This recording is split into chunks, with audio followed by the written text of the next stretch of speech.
Hello guys, bagana gaan deebtan akkuma beekamu taapisuwaaf dhumatuudhaaf guyyoota 5 waan hin caallatu hafa guyyoota 5 kana keessatti iccitiin sadeen amma isinii himuutan fayyadamtanii coinii teessan akka malee guddifachuu dandeessu. Seera sadeen amma isinitti himu kana yoo fayyadamtan coinii teessan hanga guyyaan kun dhumutti miliyoona 10 isaa olii fi akkasumas seera bootii kana yookaan immoo seera taapisuwaaf kana dhumarratti waan isin himuuf viidiyoo kana steepin amma isin garsiisu sirriitti hordofuu hin dagatinaa. Namoonni immoo taapisuwaaf yookaan immoo bootiin kun maal akka ta'e hin beekne bootiin kun erga teelegiraamiin walletii banee nama hundaaf carraa banee jira. Coiniiwwan karaa salphaadhaan haala kanaan tuttuquu qofaan kan isinii sassaabamu bootii garaagaraa isiniif qopheessaa jira. Akkuma yeroo dabree Notcoin gadhiifamee gara Binance fi akkasumas OKX walleta garaagaraatti dabarti. Kunis taapisuwaaf jaamaa haala kanaan harka keessan qofaan tuqxanii maan godhuu dandeessanii. Namoonni ammoo haaree taatanii waan kana hin eegalin viidiyoo step by stepidhaan description illee isiniif kaatiin jira. Humaa yaddeenaadha yookaan ammoo bootii kanaas kallattumaan achiin eegaluu ni dandeessu warri hin eegalin jechuudha. Guyyaa irraa immoo kan isin qabadee dhufee seera sadii akkaataa itti boost yookaan ammoo coinii tana daftanii guyyaa 5 kana keessatti akkamiin akka guddifattan seera sadii isiniif hima. Seera sadiin kana sirriitti qalbii takkaan hordofaan isiniin jaa. Akkuma beektan taapisuwaaf ammoo boonasii nuuf kennaa. Fakkeenyaaf isa boost joo kana ni filattu. Isa boost joo kana yoo filattan gubbaa kanarratti kan argamu daily booster kan jiru nuuf kennaa. Namoonni hedduun harkumaan tuttuqxuu kun ammoo dogoggora guddaadha. Akkamitti itti fayyadamtan boostii kana kun akkuma gartan tapping guru and full tank kan jiru habbaa sadii nuuf kenna. Tapping guru kana akkamitti akka itti fayyadamtan ammoo steepii amma sirriitti hordofaadha. Gonkumaa harkaan hin tuqxanii. Maal gootan as keessaa boodaan Play Store keessan ni seentu guys. Play Store keessan yoo namoonni bilbila Android fayyadamtan Play Store ni seentu. Warroonni ammoo iPhone fayyadamtan kallattumaan gara Apple Store keessan seentanii appiin amma isin garsiisu kana dirqaba ni buuftu. Play Store kiyyan hin seenaa fakkeenyaaf bilbila kiyya Android waan ta'eef jechuudha. Play Store seenee iddoo search jedhamu kanatti maaliin godha auto clicker jeeniin barreessa. Auto clicker jee kuno auto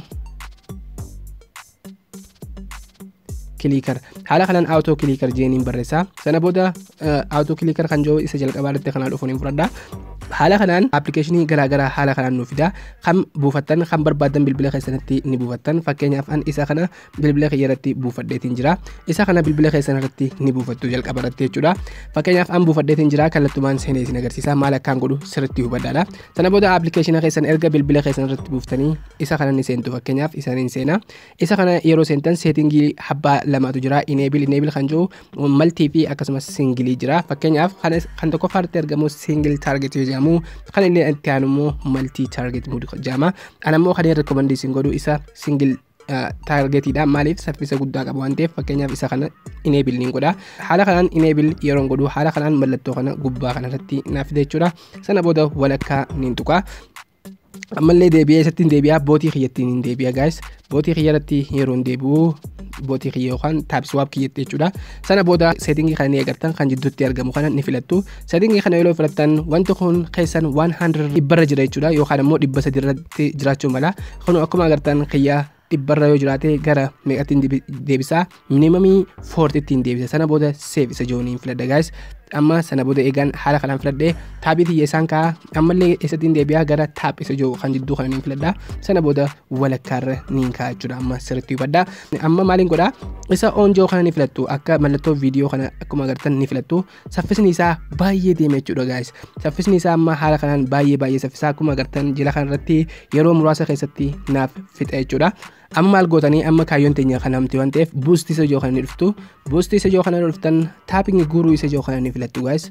Tapping guru yoo filattan haala kanaan get free kan nuun jiru ni jira. Amma wanti hubachuu qabdan fakkeenyaaf asirratti 54 turte wanti kiyya jechuudha 1854 54 tanarraa meeqa akkaan godhu ni ilaaltan. Boost isa jiru kana ni filadhaa. Sana booda tap guru kana ni filadhaa. Ergaan get it kan jiru kana ni filadhaa. Sana booda automatically dafee ni bana. Sana booda harka kiyyaanis jalaan tuqaa jechuudha. Akkuma agartan harka kiyyaanis jalaan ni tuqaa amma 54 ture meeqa akka ta'e waliin ilaalla. Harka kiyyaanis ni tuqaa maashiniinis na tuqaa jira jechuudha. Meeqa akkaan dalagu taabii takka kanarratti.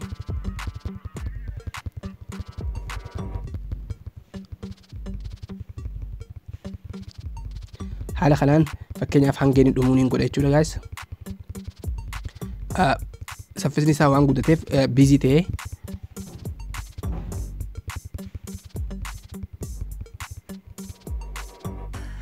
Guys amma haala kanaan xumuratiin jira bootii kiyya irraa hin cufaa. Reefu 54 ture amma meeqa akka ta'e waliin ilaalla. bakka takkatti update ta'a jechuudha. Saffisa guddaadhaan waan hin godhaa jiruuf busy ta'ee haala kanaan coinii teessan hedduu hojjechuu ni dandeessu. Akkuma agartan jira kanarraas xumureetiin jira. Coinii tana haala kanaan bootii kana fayyadamtanii fayyadamuu dandeessu. Fakkeenyaaf ammas yeroo takkaatu naaf hafa jechuudha. Sana booda ammallee isa guuruu yoo kan hin fudhadhaa. Sana booda open ni godha. Dhibbaan na deemaa jira. Kun akkuma agartan coiniin hedduun na deemaa jira. Haala kanaan guyyaa sadeen isiniif kannee applicationii kana fayyadamuudhaan harka keessanis barbaadan tuquudhaan haala kanaan buufachuu ni dandeessu jechuudha. Haala kanaan speedii keessan guyyaa 5 kana hafe kana keessatti baay'ee guddifachuu ni dandeessu. Ammallee maal gootu isa boost ijoo kanatti guys ni deebitanii isa boost ijoo kanatti yeroo deebitan taaskii garaagaraatii fi akkasumas boostara garaagaraa isiniif fida. Gaddeemtanii dhuma kanarratti kan argamu isa taabboota kan jiru kana 200 ni bittan jechuudha.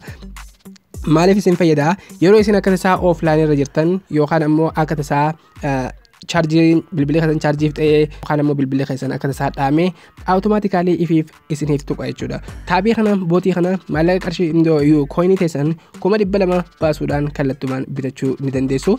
Gonkumaa dhiisuu hin qabdanii bootii kana hatattamaan bitadhaa. 200 amma asirratti bitan ammoo guyyaa itti aanu keessatti karaa salphaadhaan isiniif kafalamaa jechuudha. Guys haala kanaan boostii lammaffaa irratti ammoo haala kanaan guddifachuu ni dandeessu.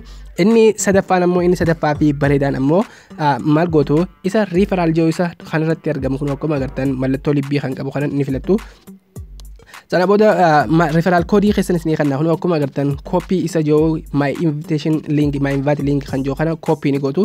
Sana booda kallattumaan linkii kana namoota social media garaagaraa irratti akkasumas namoota beeytanii fi hin beeyne mara share gootanii fi namoonni linkii kana tuqanii isinirraa mazagabatan isinis coinii hedduu fudhachuu ni dandeessu jechuudha. Haala kanaan seera sadeen kanaan guyyaa 5 kana keessatti hanga miliyoona 10 fi isaa olii hojjechuu ni dandeessanii guys. Seera kana sirriitti itti fayyadamaan isiniin jaa. Takaffaarratti boostii yookaan ammoo boostara seentanii haala kanaan guuruu kana kan isinii kannu applicationii fayyadamtanii daftanii maayin guuruu dandeessanii. Inni lammaffaan immoo bootii bitachuudha. Bootii kun dhuma kanarratti argamu 200 bitanii guyyoota 1 fi 2 keessatti 200 keessan isiniif deebisa. Offline isiniif hojjeta jechuudha. Inni sadaffaan ammoo referral linkiidhaan namoota linkii keessan copy godhachuudhaan namoota biraa affeeruuni jechuudha. Namoota hanga ammaatti viidiyoo ilaalaa jirtan wanti ijoon ani isinii himu takka yoo jiraate coinii tana keessatti seera isaanii gonkumaa hin cabsinaadha. Akkamitti akka walletiin karaa sirriidhaan itti mazagabatan ammoo haakunoo iskiriina viidiyoo kana irratti isiniif dhufee jira. Koodii walletni kun isinii kannu iddoo 2-3tti dabarsaa nama tokkoof hin dabarsinaa. Koodii kana iddoo takkatti jabeeffachuu ni dandeessu guys. Haala kanaan itti fayyadamuu dandeessu. Hanga guyyaan kun dhumutti carraa gaariin isiniin jaa. Namoonni channel kanaaf haarii taatan ammoo subscribe godhuun maatii keenyatti dabalamuu hin dagatinaa. Gaafis ta'ee yaadii kamiyyuu yoo qabaattan telegiraamii keenya linkii isaa description isiniif kaatiin jira. Achiin naqunnamuu dandeessu. Waan daawwattaniif baay'ee galatoomaa. Haga viidiyoo biraatiin walitti deemnutti nagayaan naa tura.